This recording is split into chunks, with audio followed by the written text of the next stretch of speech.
పార్టీలో 3 రకాల వర్గాలను కౌంట్ చేసుకోవాలి. ఒకటి హార్డ్ కోర్ తెలుగుదేశం ఫ్యాన్స్, వాళ్ళు తెలుగుదేశం పార్టీ గెలవడానికి కావాల్సినటువంటి అన్ని చర్యలు కూడా కావాలని కోరుకుంటారు. రెండవది హార్డ్ కోర్ మోర్కప్ బ్యాచ్. వీళ్ళు ఏంటంటే చంద్రబాబు నాయుడు దేవుడు, ఇంద్రుడు, చంద్రుడు, అమెరికా అధ్యక్షుడు అవదగ్గటువంటి వాడు, ఆయన ముందు అందరూ బాలా దూరని ఫీల్ అయ్యేటువంటి వాడు. ఇంకొక బ్యాచ్ వచ్చేటప్పటికి సమయాన్ని సందర్భంగా నిర్ణయాలు తీసుకుంటే తప్పేం లేదని భావించేటటువంటి వాళ్ళు. ఈ హార్డ్ కోర్ ఫస్ట్ బ్యాచ్తో లాస్ట్ బ్యాచ్తో ప్రాబ్లం లేదు. మధ్యలో ఉండేటువంటి మిడిల్ నాలెడ్జ్ గాళ్ళతోనే పెద్ద సమస్య. వీళ్ళు ఏంటంటే చదువుకున్న మూర్ఖులు.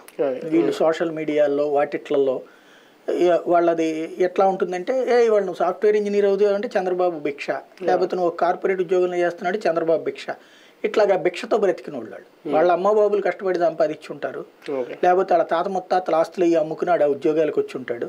కానీ చంద్రబాబు నాయుడు విధానం వల్లనే ఇట్లాగొచ్చారని చెప్పేటువంటి ఒక దాన్ని ఏమంటారు, ఒక కొంతమంది, మన ఆయన పేరేంటి, ఓ బాబా ఉండేవాడు కదా ఇప్పుడు, రామ్దేవ్ బాబా కాకుండా నిత్యానంద మూర్ఖత్వంలో చివరికి రంజిత లాంటి వాళ్ళు ఎట్లయితే ఆయన లేకపోతే ప్రపంచం లేదు అట్లాగా ఫీల్ అయ్యేటువంటి వాళ్ళు. వీళ్ళు ఒరిజినల్గా చెప్పాలంటే అసలు ఆంధ్రప్రదేశ్ని ఒక దేశంగా మార్చేసుకుని చంద్రబాబు నాయుడు గారిని రాజుగాను యువరాజుగా